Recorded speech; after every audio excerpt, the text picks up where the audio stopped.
I love the rain so much. Sometimes, despite the fact that there's still that chill in the air, I long to go and play in the rain and just let it wash over me. But I suppose I'll have a seat by the fire instead and tell you some more great stories here on Cozy Horror with me, Dr. Plague. Let's get things started with more great tales just for you. This next one is by a new face on the channel.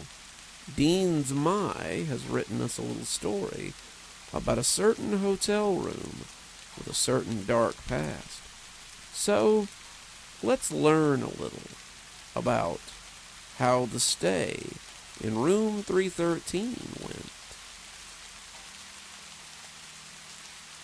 The taxi jolted to a stop in front of the hotel, a monolith of grandeur and forgotten glamour. I paid the driver and stepped out, scanning the facade that had stood the test of time, hiding within the walled secrets that the city had tried to bury. My name's Michael Turner. I'm a detective by trade and obsession. I guess you could call me grizzled, hardened by years of chasing shadows in this unforgiving city. Today, I was to face an enigma that had danced just out of reach of law enforcement for decades. Room 313. As I walked towards the ornate entrance, memories of my last failed investigation ambushed me. I blinked against the sudden sting in my eyes. Emily, my partner and the more optimistic half of our duo, was gone. Our last case had taken her away, stolen by a faceless criminal we'd never managed to apprehend. Her loss was a wound, fresh and raw, and it had only served to drive my determination deeper. Not for revenge, but for justice, for answers. And that's what led me to room 313. Check-in was smooth. The concierge barely betrayed any surprise when I requested the key to the infamous room. His eyes held a flicker of something, though. Pity, maybe fear, doesn't matter. I grabbed the key and headed towards the elevator, the gleaming brass number 313 engraved on it, a constant reminder of my purpose. The hallway leading to 313 was surprisingly mundane. The carpet was dull, nondescript patterns that seemed completely at odds with the stories tied to it. It reminded me of the countless crime scenes I'd been to over the years. The mundane, wrapped around the macabre. Reality, dancing a deadly waltz with the unseen. I slid the key into the lock, the door creaking open, that had become a character in the city's darkest nightmares. I dropped my bag by the bed, the simple action resonating in the silence. Room 313. How many lives had it claimed? How many stories had it silenced? Each death was a question, each victim a mystery. I stared around, my eyes falling on a picture hanging on the wall. It was an old black and white shot of the hotel in its heyday, a beacon of opulence and power, now a monument to death. I moved to the window, staring out at the sprawling cityscape. Lights twinkled. Life moved on, oblivious to the room of death I now occupied. I couldn't help but think of Emily. Would we have cracked this case together? The thought was bitter, the loss suddenly immeasurable. After setting my bag down, I began the initial survey of room 313. My eyes swept across every inch of the room, every corner, every crevice, looking for clues. Anything could be a clue, a piece of a decades-old puzzle that had eluded so many before me. As I walked deeper into the room, I couldn't shake off the cold draft that seemed to follow me. It wasn't a steady, natural current, but erratic gusts that made the thin curtains flutter like disturbed spirits. I went over to the window, expecting to find it slightly ajar, but it was sealed shut, the paint around the edges thick and uncracked. The chill wasn't coming from outside. It was emanating from within the room itself. There was a peculiar hum in the air, a low, throbbing vibration that tickled the back of my skull. It was almost imperceptible, drowned out by the muted sounds of the city below. But in the quiet moments, between the distant honks of traffic and the occasional murmur of hotel staff in the corridors, I could hear it, persistent, unyielding. Next came the lights. They flickered with a life of their own, dancing shadows across the wall in a haunting ballet. Initially, I chalked it up to the hotel's old wiring, but there was a rhythm to it, a pattern that sent shivers down my spine. They seemed to react, dimming when I ventured towards certain corners, brightening when I approached others. And then there was the noise, soft whispers that drifted through the room, incoherent but palpable. A sudden clattering like something metallic dropping on the floor, even though nothing seemed out of place. The distant sound of children's laughter, chilling in its mirth. None of it made sense, yet all of it set my nerves on edge. I spent hours documenting everything. The cold drafts, the lights, the sounds. My recorder never left my side, a faithful companion that captured the eerie symphony of room 313. Yet as I sat on the edge of the ancient bed, the weight of the room's history pressing down on me, I felt a flicker of doubt. Could I really do this? Could I solve a mystery that seemed more rooted in the supernatural than the physical? As darkness fell and the strange noises of 313 grew louder, I slipped into a fitful sleep. With it came the dreams, though dreams feels like too soft a word. These were nightmares, woven with the tragic tapestry of room 313's history. Each night I found myself in a different area, witnessing events that I knew were reenactments of the murders that had made 313 famous. I was there, but not as myself, rather an invisible bystander, forced to watch the horror unfold with grim helplessness. One night I stood in the room as it was in 1940. I watched in horror as a woman in a flapper dress was strangled by an unseen force. Her terrified eyes locked onto mine as she clawed at her throat, her gasps for air growing weaker until they were no more. Another night I was back in the 60s. A businessman was pacing nervously in the room. Suddenly the lights went out, and when they flickered back, his lifeless body lay sprawled on the floor, his eyes wide open in an eternal stare of fear. Each dream was a horrific puzzle piece, a chilling glimpse into the atrocities that room 313 had witnessed. They weren't just dreams. They were echoes of the past, reaching out to me, pleading for me to uncover their truth. While they provided crucial insights into each murder, they also took a heavy toll on my mental health. I'd wake up in a cold sweat, my heart pounding, the echoes of their final screams still lingering in my ears. Each morning was a struggle to pull myself together, to remind myself of the task at hand, of the justice these souls deserved. The boundaries between sleep and wakefulness started to blur, and the shadows of room 313 seemed to creep into my consciousness, even during the day. The constant whispering, the flickering lights, the reoccurring nightmares began to gnaw at my sanity. My hands shook as I pored over my notes, the victims' faces merging into one another, their terror becoming my own. The distinction between night and day began to blur in room 313 as the supernatural happenings became my reality. The room, like an entity in its own right, started revealing itself to me. Ghostly apparitions began to manifest during the waking hours, their eternal forms flickering in and out of existence, like phantoms caught in a limbo between the past and the present. A spectral woman in a flapper dress would point to a hidden compartment under the bed, leading me to a pearl necklace. Her eyes filled with a desperate plea. The translucent figure of the businessman from the 60s would appear next to the window, his hands reaching out towards the view outside, where a long-forgotten sign revealed the name of his company. Each apparition led me towards clues, their spectral guidance a chilling beacon in the darkness. As I pieced together their stories, their ties to room 313, an eerie pattern began to emerge. The victims, all from different eras, shared one commonality: their birthday. Strange enough, it was the same as mine, a chilling coincidence that sent a shiver down my spine.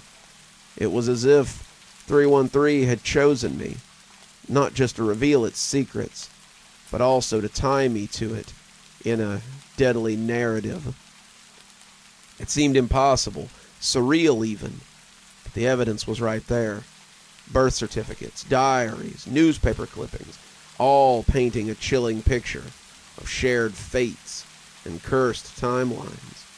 It was like a dark thread spun from the loom of destiny, binding all of us to room 313. My heart pounded in my chest as I sat amidst the clues, the links, the ghostly echoes of shared birthdays. I couldn't help but wonder what it meant. Was I just another character in this twisted tale, my fate tied to room 313, just like the victims before me? Or was I here to break the cycle, to finally shed light on the dark enigma that had claimed so many lives? As I delved deeper into the mystery of room 313, an undercurrent of unease grew stronger, wrapping itself around the room like a chilling shroud. The once benign whispers turned into malicious growls.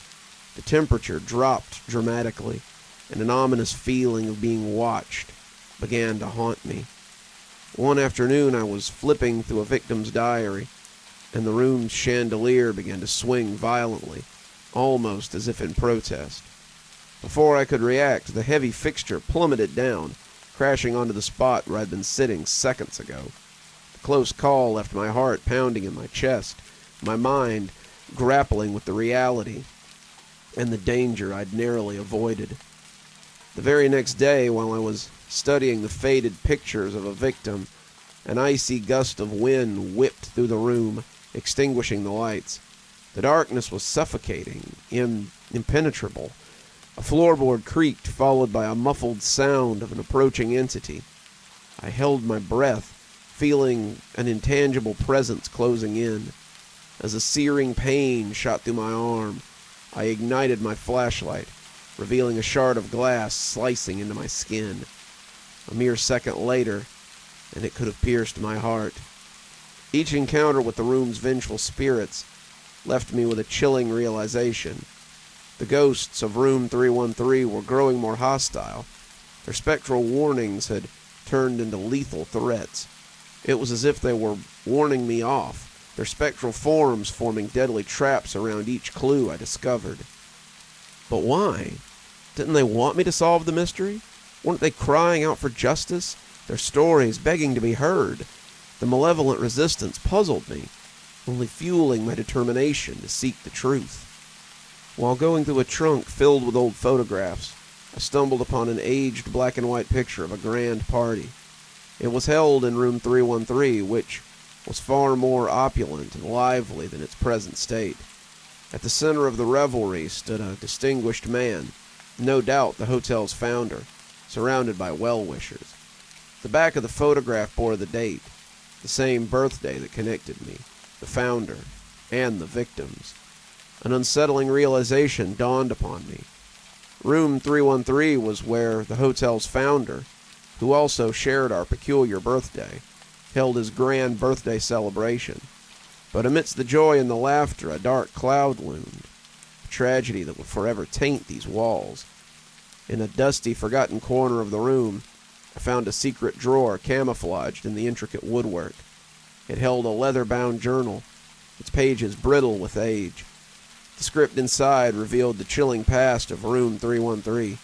The entries were from the hotel's founder, documenting his life, and more importantly, his birthdays. One entry in particular was smudged with something that looked suspiciously like dried tears. It told a harrowing tale of a birthday party gone horribly wrong, an act of betrayal that ended in a bloody feud, resulting in several deaths, all born on the shared date. The founder himself, guilt-ridden and desolate, met a tragic end within the cursed walls of room 313. A chill ran down my spine. That was the genesis of the curse. The room, steeped in guilt and fury of the bloody birthday event, became a vengeful entity, forever haunted by its past. It was as if the special energies were anchored to that fatal event, repeating the cycle of death on a shared date. And here I was, another soul born on that cursed day, standing amidst the spectral remains of the past. I was targeted, drawn into this macabre dance of death and hauntings by a date that was supposed to be a cause of celebration. Armed with my newly discovered evidence, I marched to the hotel's management office. The door to the manager's office was imposing, heavy mahogany that spoke of the grandeur this place had once held. I knocked, and the door creaked open, revealing a man hunched over a mountain of paperwork. "Detective Turner, what can I do for you?" he said, barely glancing up from his desk. I tossed the worn-out journal on top of the paperwork. "Explain this," I said, my voice cutting through the silence. He looked startled, his eyes widening as he picked up the old book, leafing through the brittle pages. His face went pale as he read, but he quickly regained his composure. "Yes, I'm aware of the room's history," he admitted, choosing his words carefully. "The tragic events that took place here are a sad part of the hotel's past. But you didn't think it necessary to inform me of this," I reported, anger flaring in my voice. "The room is cursed. It's a death trap for those born on a specific date. My birthday." "I assure you, Detective, we had no knowledge of this birthday curse," he responded, though his gaze wavered, hinting at deceit. "We thought the hauntings were just, urban legend." The clues added up differently. The man was lying. The hotel had been capitalizing on the room's morbid history, using it as a selling point to attract guests who were intrigued by the supernatural. I slammed my hand down on the desk, causing him to jump. "You exploited the victims suffering for profit. You knowingly put people in danger. And for what? Couple extra bucks?" He looked at me then, a hint of remorse flickering in his eyes, but he said nothing. Instead, he bowed his head in guilty silence. The confrontation left a bitter taste in my mouth. I had to uncover the truth the hotel manager had chosen to ignore. Room 313 wasn't just a paranormal oddity. It was a death trap. As I stood before the room, its dark aura seemed to pulsate with unseen energy, as if awaiting my return. My heart pounded in my chest as I pushed open the door, stepping into the room that had now become an all-too-familiar haunting ground. With the room's secrets unveiled, the atmosphere felt more oppressive than before. The walls, stained with untold pain and sorrow, seemed to close in on me, but I squared my shoulders, fortified my resolve, and spoke into the silent gloom. "I know what happened here. I know about the curse." Cold wind swept through the room, sending shivers down my spine. Shadows danced in the corners, forming spectral silhouettes of their victims. "I know you're all victims of a horrendous betrayal. I promise you, I will bring justice to your untimely deaths." The response was immediate. A surge of paranormal activity washed over me. The ethereal figures appeared, their ghostly faces contorted in pain and anger. One, more solid than the rest, stepped forward. The founder. His spectral eyes were full of torment as they bore into mine. "We seek peace," his voice echoed through the room, a chilling sound that seemed to come from every direction. "Can you offer us that, Detective?" "I can, and I will," I responded, holding his spectral gaze. "But I need your help. I need to know everything." A moment of silence passed before the room convulsed violently. The chandelier swayed, lights flickered, and a cold gust blew around me, turning into a vortex. I felt the room closing in on me, the darkness creeping over my senses. "No!" I shouted above the cacophony, the room shaking as if the very foundations of the hotel were rebelling against me. "I won't be your next victim. I'm here to help you." With every ounce of strength I had left, I pulled myself towards the door, fighting against the unseen forces trying to keep me. The door handle was ice cold, numbing my fingers. I yanked it open and tumbled outside, gasping for breath. As I lay on the corridor, the carpeted floor underneath me, the room settled. The door slammed shut. The final showdown had been draining, the room testing my resolve and nearly claiming me in the process. The following days were a blur of restless activity. I pored over every bit of evidence I had on room 313, cross-referencing with public records and local news archives. The daunting puzzle began to piece itself together, painting a bleak picture of a hotel exploiting its dark history for profit. I arranged a press conference. The thought of standing in front of the media, my words echoing in their microphones, sent a shiver down my spine. But the victims deserved their stories to be heard. As the cameras began to roll and the reporters hushed, I took a deep breath and began. "Ladies and gentlemen, I stand before you today, not as Detective Michael Turner, but as a spokesperson for the forgotten souls of room 313. I told them everything. The birthday curse, the victims, the spectral encounters, most importantly, the hotel manager's role in exploiting the tragedy. Their silence told me they were shocked, but I could also see the wheels turning, connecting the dots. After the press conference, I confronted the hotel manager again. This time, I had the eyes of the public on my side. "You've played with lives, disregarded the dead, and for what?" I spat out, slamming the damned evidence on his desk. "A bit of profit? A little thrill?" The manager, pale and shaken, had no choice but to accept responsibility. We'll take steps to correct this, to remember the victims properly," he stammered, his previous arrogance long gone. The hotel was forced to address its haunted past. Room 313 was sealed with a plaque put out as a memorial to the victims, acknowledging their unjust demise. A promise of reform was made to prevent further exploitation of the paranormal events within the hotel. As I left the hotel for the last time, I glanced back at room 313. There was a silence, a sense of relief that seemed to resonate from it. The victims were no longer a tragic tale spun for profit. Their memories were respected, their stories heard. I felt a weight lift off my shoulders. I'd carried their stories, their hopes for justice, and we had won. As I walked away, the haunting echoes of room 313 seemed quieter, softer, a step towards peace, towards redemption, for them as well as for me. Moving right along to someone who's far from a new face.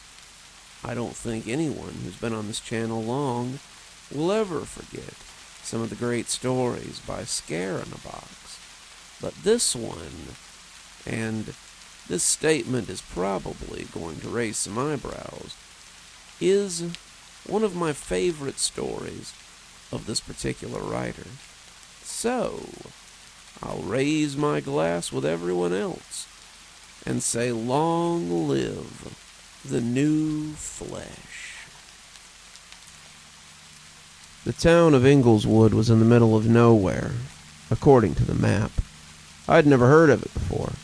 Neither had any of my friends when I asked them before leaving. Even more strange was receiving a correspondence from a relation I hadn't spoken to since I was a young child. It had come out of nowhere, a letter proclaiming my great-uncle to be dead, and informing me that I had inherited a slaughterhouse in a town I had never heard of. A slaughterhouse, of all things. I might have thought it was a prank. had there not been a rusted metal key included in the letter. Somehow, part of me knew the key was real, and that it belonged to the slaughterhouse my great-uncle had once owned. The ownership had been passed on to me, for reasons as of yet unknown, and I would have to drive up there in order to settle the inheritance. Which is why I was currently driving down a long serpentine road through a dense cluster of trees. It was still early afternoon, but the sky was gray and heavy, casting a dismal pall over the forest. Shadows crept out of the trees and onto the road, making it difficult to see without my headlights. I shuffled forward in my seat, hands gripping the wheel tighter as the trees grew around me. I had been driving for just over 3 hours now, and it had been at least 30 minutes since I'd seen another car. According to my map, I should almost be there, yet I hadn't seen any signs of civilization. Nothing but empty fields and abandoned, ramshackle buildings in the middle of nowhere. And now, this forest that seemed endless and labyrinthine. The tires hit something in the road and the car jerked, throwing me forward in my seat. I slammed my foot on the brake and the car skidded to a halt, gravel hissing underneath my tires. I glanced in the rearview mirror and spied a shadow in the road, and I couldn't tell what it was. Had I hit an animal or something? I hadn't even seen anything. I debated ignoring it and driving off, but in the end, I cut the engine and climbed out of the car. The air beneath the trees was cold, and goosebumps prickled the back of my neck as I walked over to the misshapen lump in the road. The smell hit me first, the smell of old rotten blood. It was an animal carcass, a rabbit maybe, or something. It was too mangled and bloodied for me to tell. Flies buzzed around the torn flesh, the gray glint of bone poking from beneath the fur. Whatever it was, it had been dead for a while. I stood up and shook my head, lip curling against the stench. I'd move it off the road, but I didn't have anything with me that would do the trick, and I'd rather not touch it without proper protection. I would just have to leave it. Maybe carrion birds would come and pick it up later. I returned to my car, feeling a little bit nauseated, and drove off, watching the dead animal disappear behind me. 15 minutes later, and I finally broke free of the forest. Muted gray sunlight parted the clouds, dappling my windshield. On the other side of the trees were more fields, still noticeably empty. Found it odd that there were no cattle around, no sheep or pigs either. What was the use of a slaughterhouse if there was nothing to slaughter? In the distance, I glimpsed a small cluster of buildings. It was more like a settlement than a town. Stone and brick and straw. Not the kind of place I expected to find myself inheriting a building. Had my great-uncle really lived out in the middle of nowhere? Was that why I'd never heard of him? The road turned loose and rutted, and the car jerked and bumped as I drove closer to the town. A small sign, weathered and covered in mud, read, "Welcome to Ingleswood." At least it had a sign. The place wasn't a made-up town after all, I guessed. I pulled the car to a stop at the side of the road and pulled out my map again. The letter had contained specific coordinates to the slaughterhouse, which, according to the map, was a little distance away from the town itself, on the very border. If I followed the road for a couple more miles and then took a left, I would arrive at the house. A flutter of nervous energy tightened my stomach. Didn't really know what to expect when I got there, and what I was going to do about the situation. The only reason I'd driven down here was to get a better understanding of things, assess the area, try to figure out what to do. Should I just sell the slaughterhouse, or should I move here? The latter option didn't sound particularly appealing after getting a glimpse of the area, but wouldn't know until I had a proper look around, I guess. I followed the loose gravel road for a little while longer before spotting a turnoff to the left. The remains of a broken stone wall lined the path, and I spotted another sign that was too rusted to read. Signaled to turn, even though there was no other car in the area. I followed the path through the sheltered wooden area until I reached a small house. It's more of a cottage, really, with white brick and a thatched roof. The place had an air of dilapidation about it, as though nobody had lived here for quite some time. Considering my great-uncle had passed recently, I knew that wasn't true. Beside the house was a large freestanding shed. A rusted padlock was chained around the door, and I knew without a doubt that the key I'd been given was the key to the shed. Did that mean the shed was the slaughterhouse? I parked the car on the grass and climbed out. The air out here was fresh and pleasant, a nice change from the city, though beneath the fragrance of nature I could smell something else, something darker, richer, old blood and rust and butchered meat. I threw a brief glance at my surroundings. My gaze skimmed past the trees and the field and the faint curl of smoke blotting the distant sky. I couldn't hear anything beyond the wind.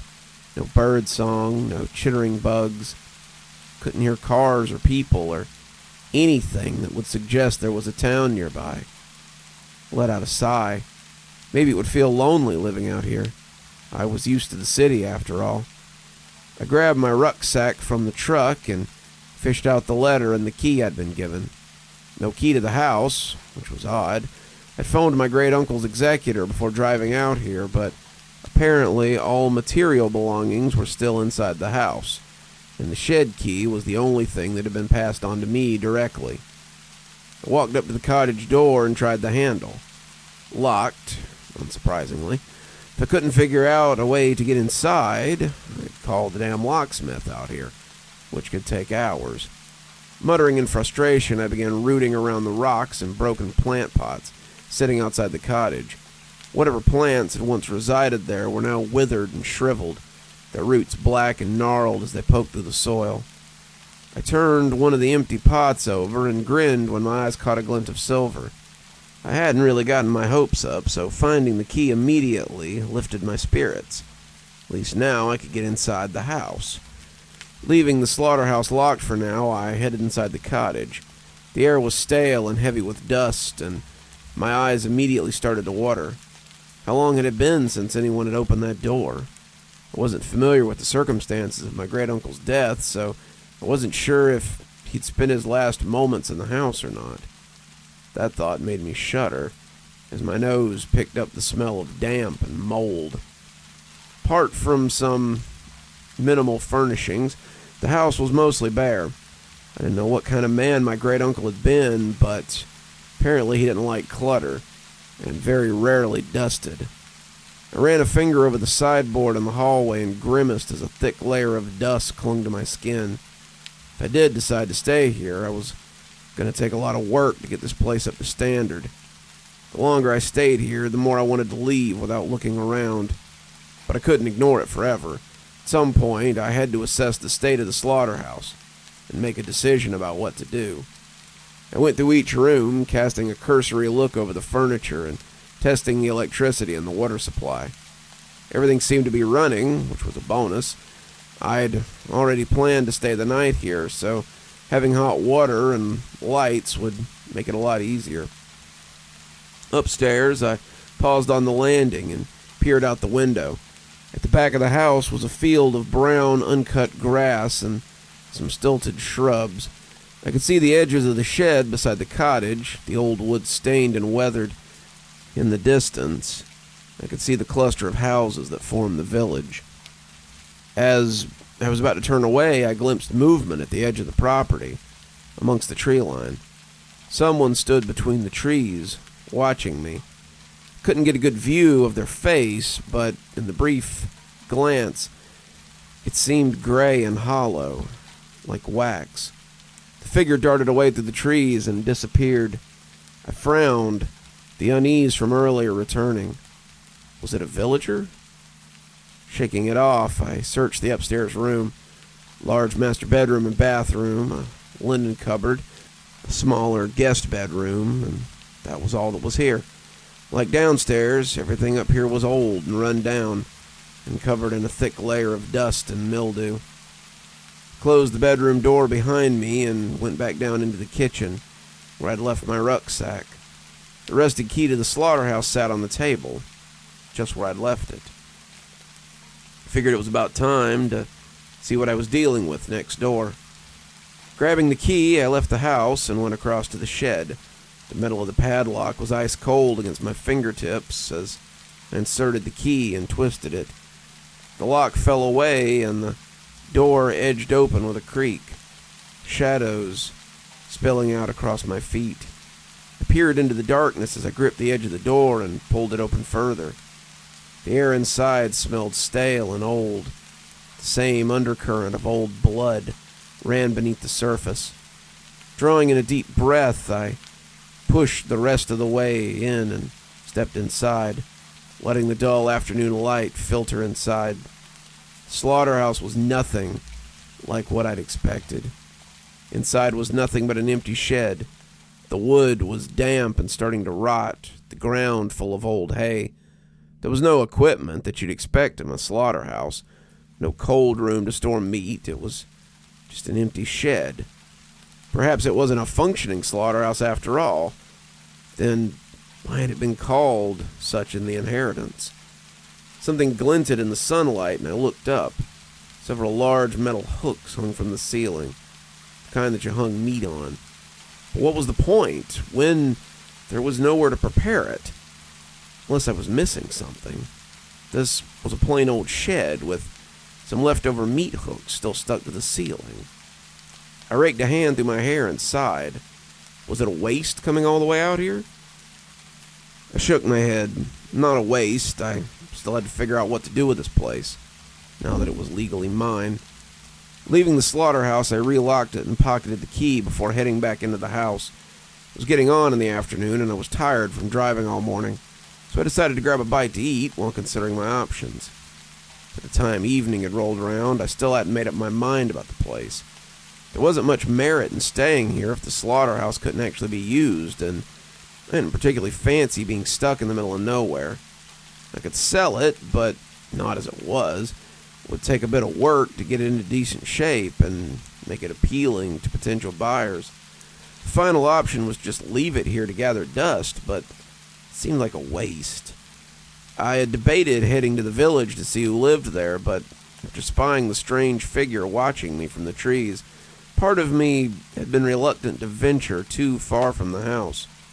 Maybe I'd walk down there in the morning.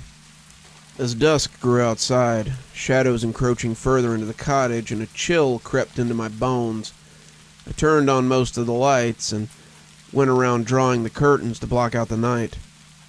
I wasn't fond of sleeping in unfamiliar places, so I spread my sleeping bag on the floor of the downstairs sitting room instead of upstairs. Using hot water from the kitchen, I made myself some instant noodles and ate them from the packet, listening to the radiator clank and groan as it rattled to life. Being on my own in a strange house was starting to make me feel a little unsettled, so I turned on the television to fill the silence. Nothing but static burst from the screen, so I switched it off just as quickly. With nothing else to do, I headed to bed early. I nestled into my sleeping bag and spread another blanket over me to ward off the chill. Fell asleep the second my head hit the pillow. I woke up early the next morning to the sound of someone tapping at the window. Blinking away the grogginess, I sat up. The room was still dark, shadows lingering around the edges. I reached over to switch on the lamp and stretched the crinks out of my neck from camping on the floor all night. What was making that noise? The curtains were still drawn, but I could see movement in the gap between the edges. Climbing stiffly to my feet, I walked over to the window and tentatively pulled the curtains aside, peering out. A beady black eye stared back. It was a crow. Ruffling its inky black feathers, it tapped its beak 3 more times against the glass before flying away. I watched it go, frowning. Dawn had yet to break, and the sky was still in the clutches of night. According to my watch, it wasn't even 5 a.m. yet. But I was awake now, so I dragged myself into the kitchen to get some instant coffee. I slept right through the night, but I remembered having strange dreams in the midst of it. Dreams about meat and fresh and bloodied meat hooks. No doubt because of the circumstances I'd found myself in. When I returned to the living room, I found the key to the slaughterhouse sitting on top of my rucksack. I thought I'd left it on the kitchen table, and seeing it elsewhere left me momentarily disconcerted. Had I moved it there? I must have. There was nobody else here but me. Maybe I'd slept less well than I thought. I didn't trust the pipes enough to have a hot shower, so I changed into a fresh pair of clothes and drank my coffee until the light grew outside. It was another damp, gray day, and the forest was as silent as it had been last night. Wherever that crow had flown off to wasn't anywhere close by. Once it was light enough to see by, I grabbed the key to the shed and went outside to investigate.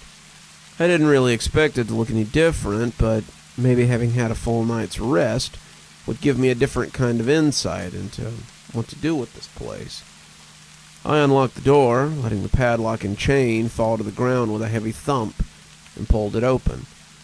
Inside was dim, and it took me a second for my eyes to adjust.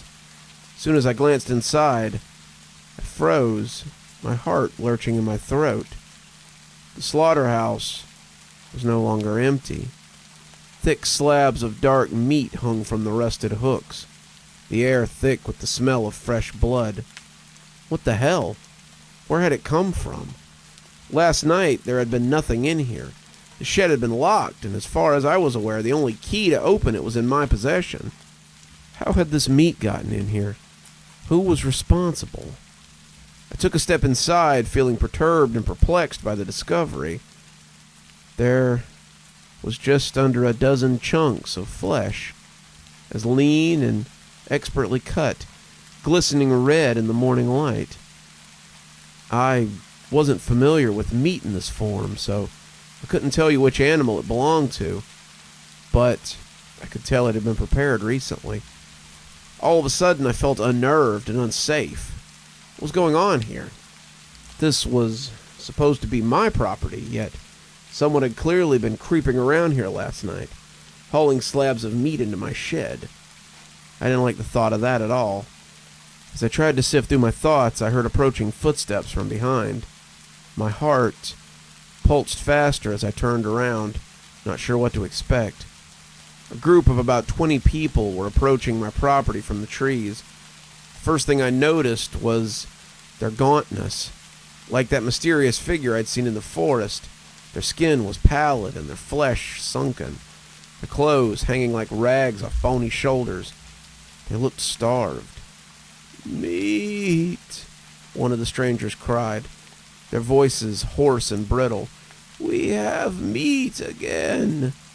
We have meat again," someone echoed. "We are saved." "What?" I muttered, stumbling back in surprise as the group of people, presumably from the village, drew closer. "What's going on?" "You brought us meat. You saved us," the older villager in the front of the mob said, reaching out his hands in a thankful gesture.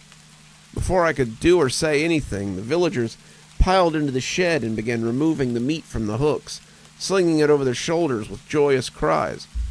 "Wait, what are you doing?" I blurted, aghast at their action. The man from before tottered up to me, his eyes sunken and his cheeks hollow. "Thank you. We're so happy the slaughterhouse has a new owner."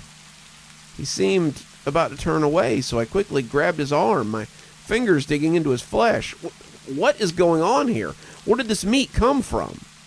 A slow smile spread across the man's face, revealing pink, toothless gums. "You don't know? This place is cursed. See?" He pointed into the shed, and I followed his gaze.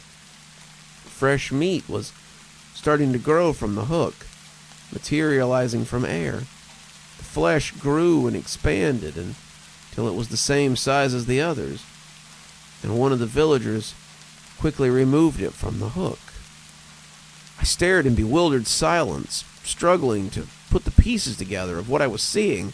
What was happening here? Where was the meat coming from? How could it just appear like this? "I still don't understand," I finally uttered in a hoarse whisper. Felt like I was in the middle of a dream or a nightmare. The hooks give us flesh, the man said. But where does it come from? I said, shaking my head. This flesh that never stops growing on these hooks is the flesh of the slaughterhouse's owner. It is your flesh, the man explained, his dark eyes glistening in the dimness. Behind me, meat continued to grow from the hooks, and the villagers continued to harvest it. My flesh? I whispered, the words sticking in my throat. What do you mean? I looked down at myself. I was still intact. How could it be my flesh? It's a reproduction of your flesh. This flesh never rots, never goes bad. It is as alive as you are. The man still wasn't making any sense. How could it be my flesh? How was any of this possible? These villagers, this place, were crazy. The longer I stayed, the more danger I would be in. I had to leave as soon as possible. As if reading my thoughts, the man placed a hand on my arm, a warning look in his eye. There are conditions you must follow.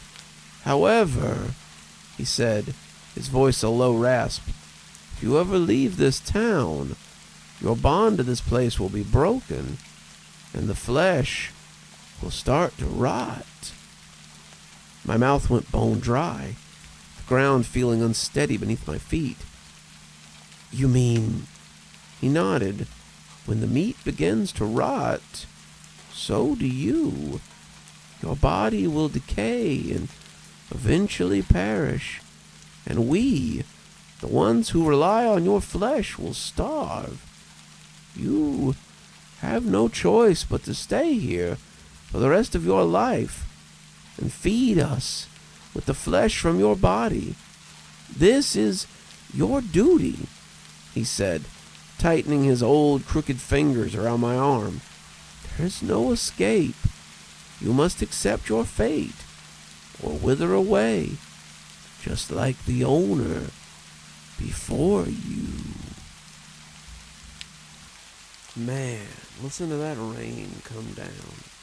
If you listen closely, you can almost hear it clink against the chimney as it threatens to come inside. Maybe the rain wants to listen to some stories too. Who knows, I suppose. Moving right along, let's hear a story by Carl Sefney about the strange habits of a particular neighbor. And let's learn why his neighbor lights a candle at midnight. My name's John. I'm in my 20s and I just moved out of my parents' house. I'm in search of lower cost living, and I decided to move to a small town in Rainville Bay, southwest Michigan. It's one of those American towns you see in movies, spaced out houses, all built similarly. Most of the residents are elderly, making it very quiet for most of the year. No noisy parties, speeding cars, or anything like that, which I particularly love. However, shortly after moving, I noticed something weird. My neighbor, Mr. Anderson, has a peculiar habit of lighting a candle every night, religiously, at about 11:50 p.m., and placing it in his window. He stands there for about 15 minutes, gazing at it, and then he goes to sleep. On nights of strong wind or rain, he tends to shield it with something similar to a lantern. My curiosity was piqued, and I really wanted to know what it was all about. Was it a superstition? A local tradition, ancient enough for only the oldest or elderliest to remember? I don't even know how to ask him about it. I briefly mentioned it to an elderly woman, Mrs. Percy, a very kind neighbor who often shows up at my door with sweets and cakes. When I asked, however, she simply changed the subject, and this has happened more than once. One day, gathering my courage to approach Mr. Anderson directly, I walked up to his door and knocked. He opened with a friendly enough smile, and I hesitantly started asking him about the candle.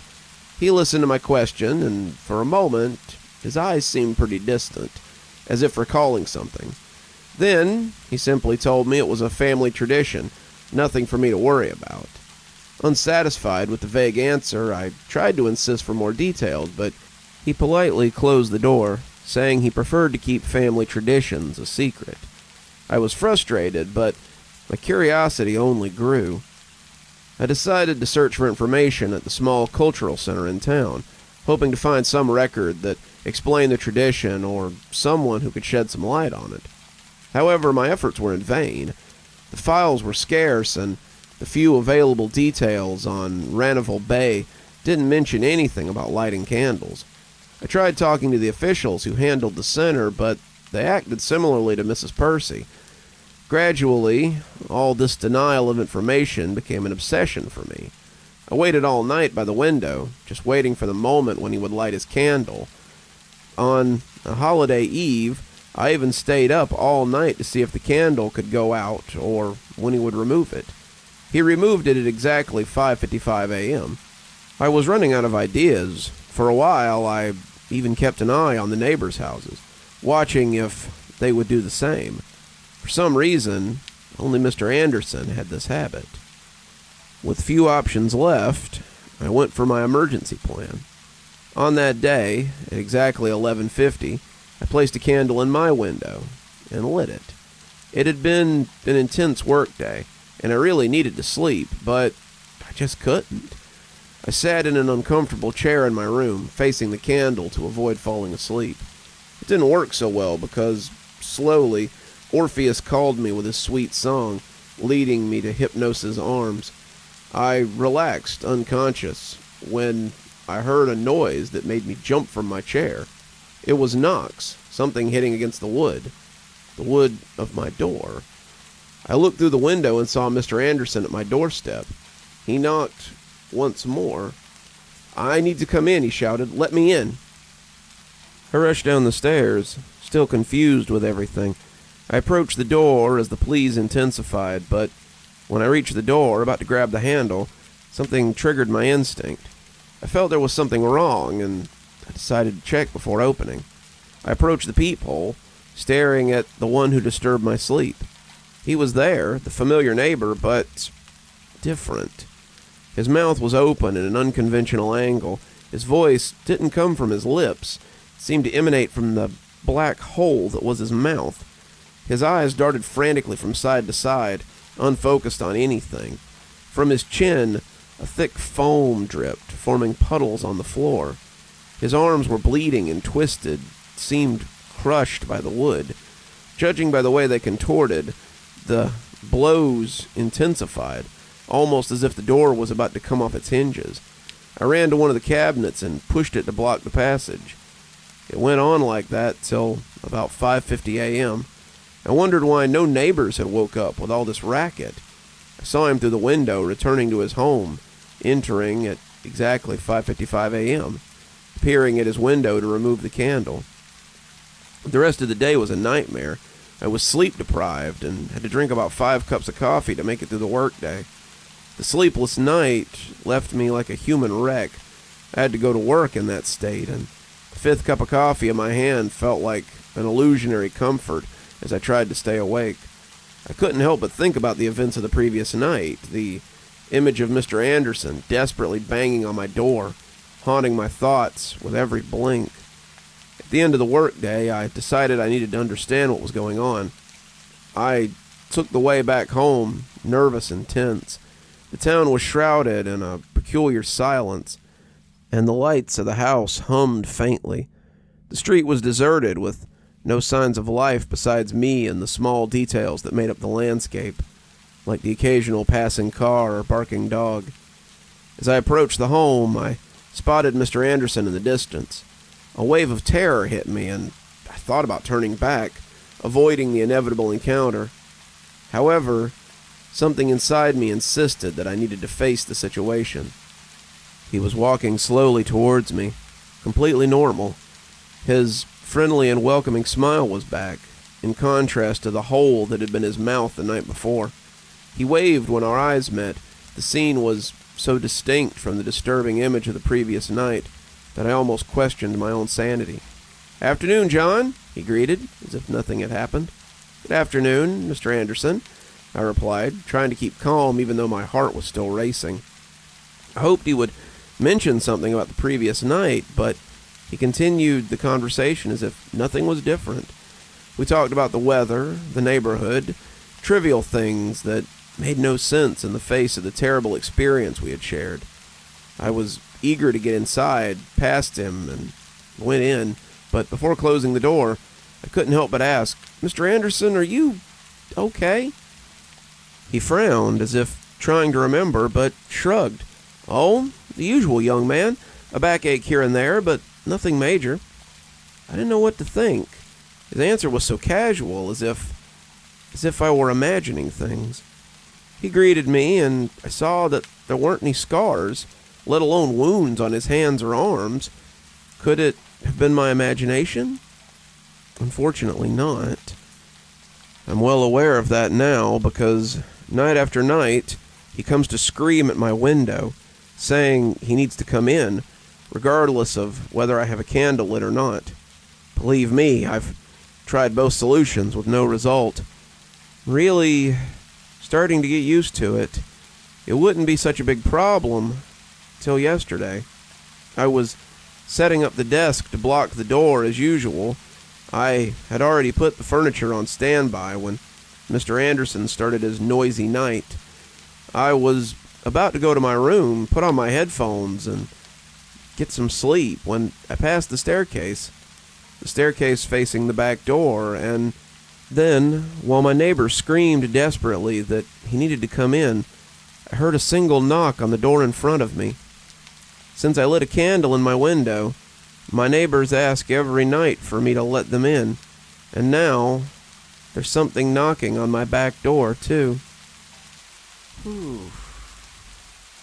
Listening to that rain makes me want to go and take a nap, I think.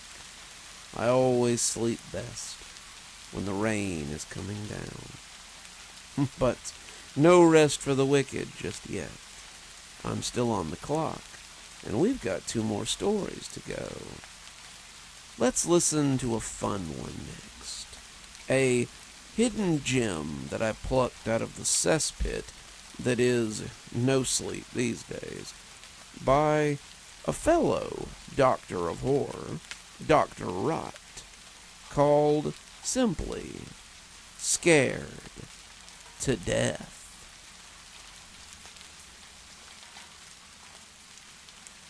My ex-husband always used to jump scare me. It was one of the things I hated the most about him.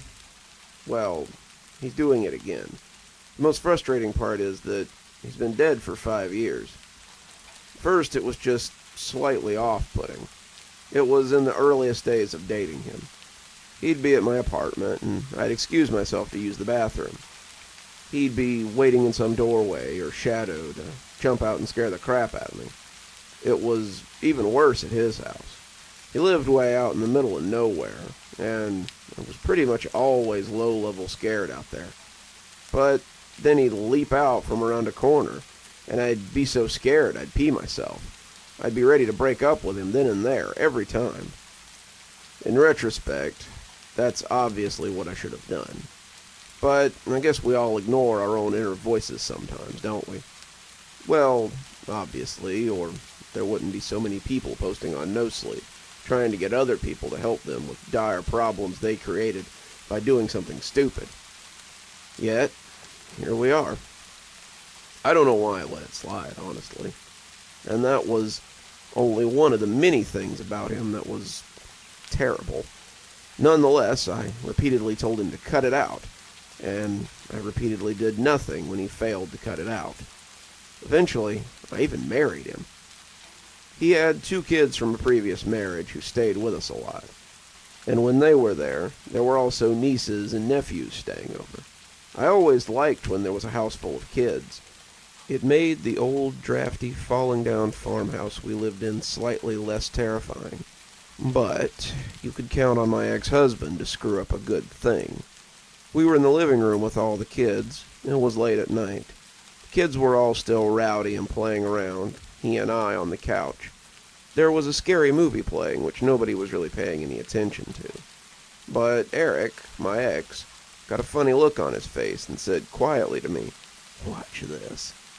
Then he put his fingers to his lips to express that I should keep quiet. I instantly knew he was probably thinking of orchestrating some huge jump scare on all these kids, even though he had actually given me a warning at least. I just didn't want him to do it. The youngest kid was only 4.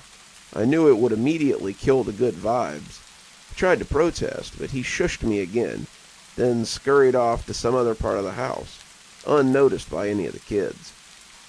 I sighed angrily. I even tried to warn the kids, but they were all hyper and not really listening. Seconds later, Eric showed up outside the screen door and revved his chainsaw. The kids lost it. One of his daughters actually blasted backwards and got airborne in her desperation to get away from the door. The 4-year-old, of course, burst into hysterical tears, and soon they were all crying. Now, some of you reading this are probably laughing and thinking, that's actually pretty funny. But the thing was, it was just so damn old. He did this dumb crap all the time. Plus, the world can really be boiled down into precisely 2 types of people. People who think it's funny to scare 4-year-olds so they cry, and people who don't. So, readers, I suppose you've sorted yourselves into teams at this point. Fast forward a few years from the dumbass chainsaw incident, and Eric and I had a son of our own. The thing about our son was that he had major, and I mean major, heart problems at birth. He had to have open-heart surgery, and he had a slew of other complications. No, that's not the point of the story, but just know that the first 8 months of his life were very touch and go. Then he was finally doing better, stronger even, able to do more. He was 9 months old, sitting on my lap, facing me. We were playing and chatting with each other when Eric lunged up behind me, grabbed him, and shouted. My little son did that thing little kids do when, for 1 full second, you don't know if they're going to burst into hysterical tears or laughter. In the end, my son burst into laughter. So did Eric. I, on the other hand, was livid. Who jump scares an infant, first of all? Secondly, who the hell jump scares an infant heart patient? That was probably the rudest I've ever been to Eric about the jump scare thing. But he just kept laughing the whole thing off, like he always did. Anyway, that wasn't why I divorced him, but we were divorced by the time our son was 3. We shared custody, and it went about how you'd expect things to go with a douchebag. But life proceeded, I suppose. When our son was about 10, he went through this phase where he started getting insanely jumpy. I mean, he just seemed incredibly paranoid. If I walked close to him or made any sudden movements, he'd flinch, almost like he thought I was going to hit him. At first, it actually sort of hurt my feelings. I had never hit my son. I didn't understand why he was being so jumpy with me. Then it started to scare me, because I wondered if someone else was hitting him. Maybe he was being bullied at school. He didn't go to his father's much at all, and I didn't imagine Eric would ever hit him. But, what if? Then I remembered the jump scaring. I finally thought to ask my son about it. He immediately revealed that, yeah, his dad jump scared him. All the time. It's kind of annoying, Mom, he told me. Well, yeah, I thought. I couldn't believe I'd forgotten about it. I was so mad. He only spent limited time with our son. Why was Eric spending it jump scaring him so much that it was making him nervous and anxious all the time? What kind of crap was that?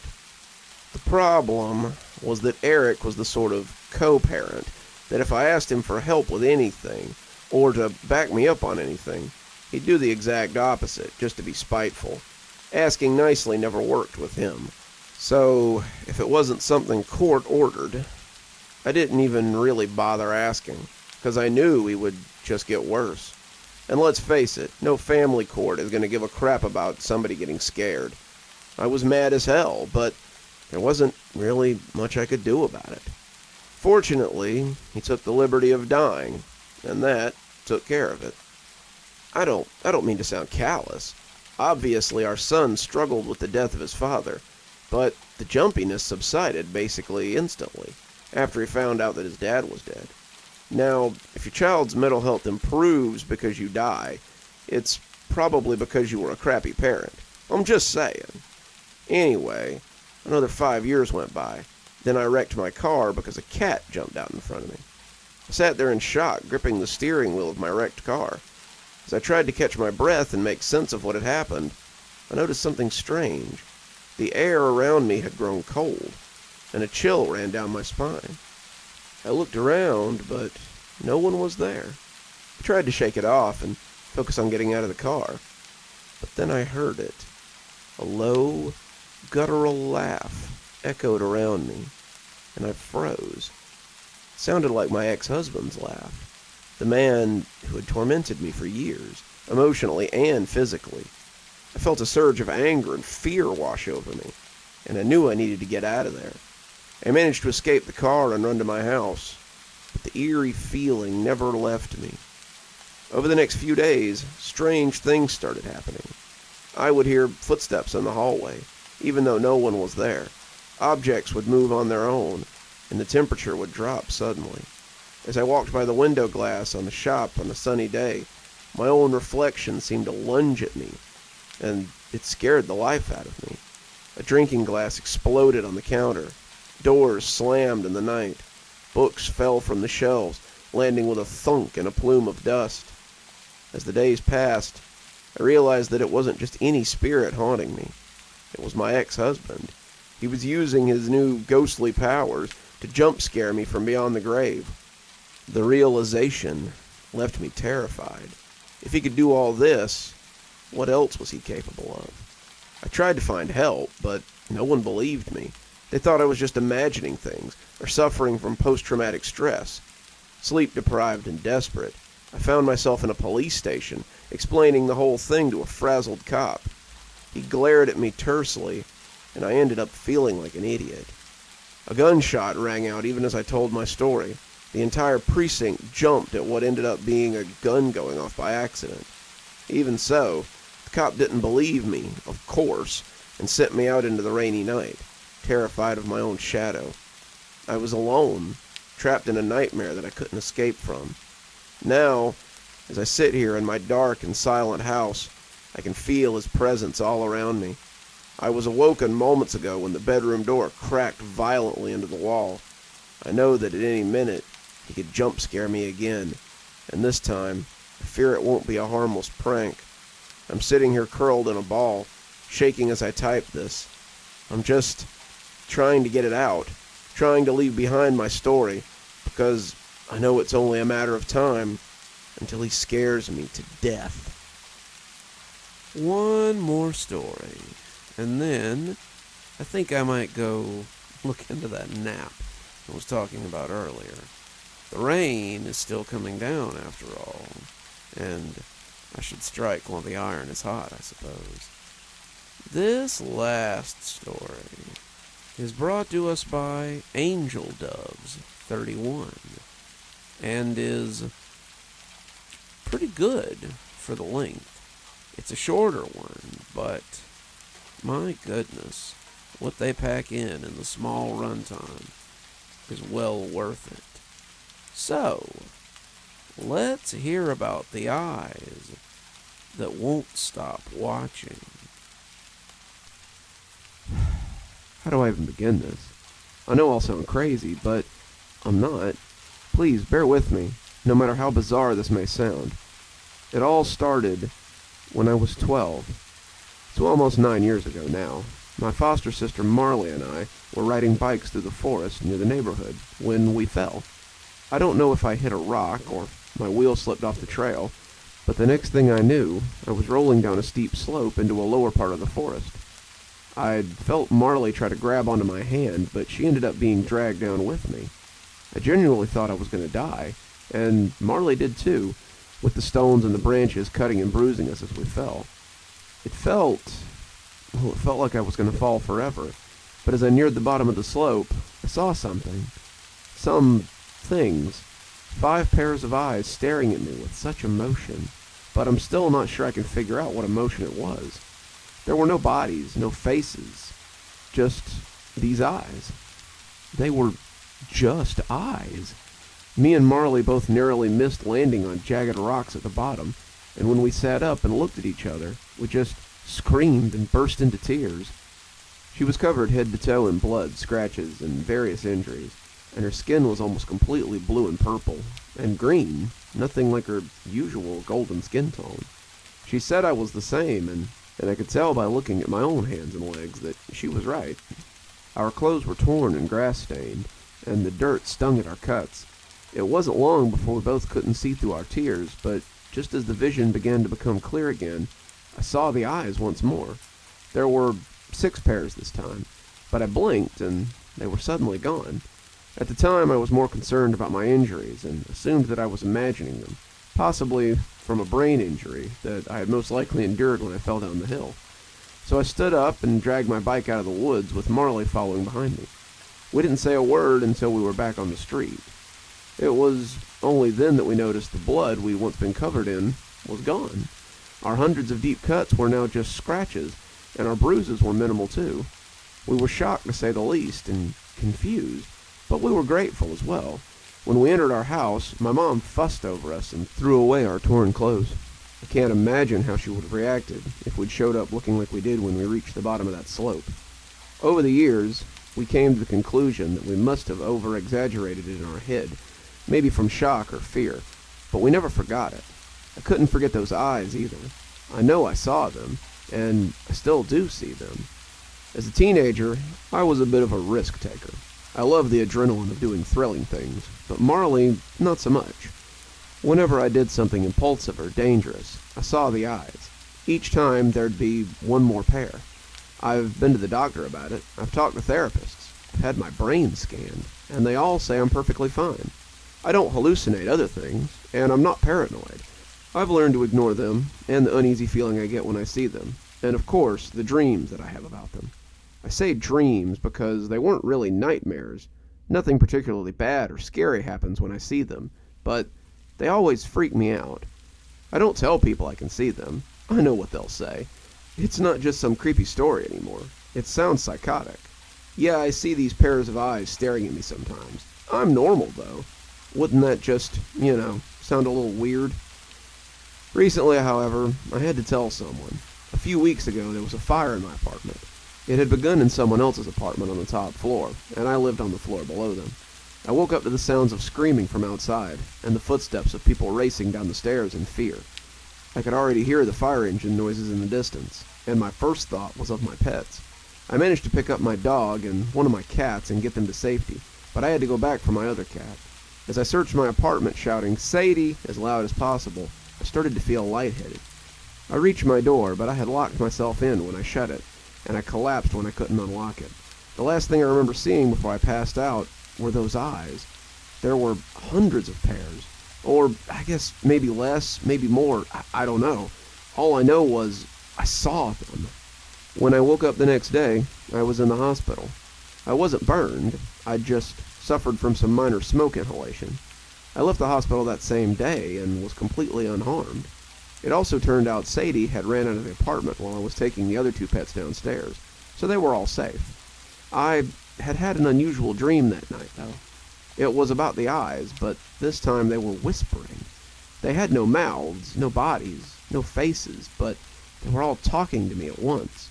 I was in a forest, surrounded by them, drenched in blood, but as their words grew louder and their stares grew wider, the blood turned into water, and I was suddenly in a warm pool. When I looked around, it seemed like I was in a hot spring, and there were thousands more of them around me. I'd never felt so calm, so relaxed, so safe. It was like heaven, until the heat became too much, and I woke up. I haven't stopped thinking about it. The eyes, the dreams, all of it. Today, I decided to tell Marley. I've been staying at her apartment, which we've discussed as maybe a long-term thing. We both like having a roommate. We were watching TV, I was on my phone, and she was on her laptop when I said, "Hey Mar, can I tell you something, but you have to promise not to think I'm crazy. I've had it checked out, I'm fine, but I really need to tell somebody." She nodded and was visibly intrigued, so I told her. Told her everything, starting from when we were 12 and I saw them for the first time. When I finished talking, she smiled and said, "Dulcie, I don't think you're crazy at all." "You don't?" I replied, relieved. "Nope." Why not? Because, she leaned forward and whispered, staring deep into my eyes, I see them too. And just like that, we've reached the end of our time together. But don't worry, I'll be here anytime you need a friendly voice or a cozy place to spend some time. Just look for me, and I'll be there. Till next time, this is Dr. Plague, wishing you a wonderful day and a spooky evening.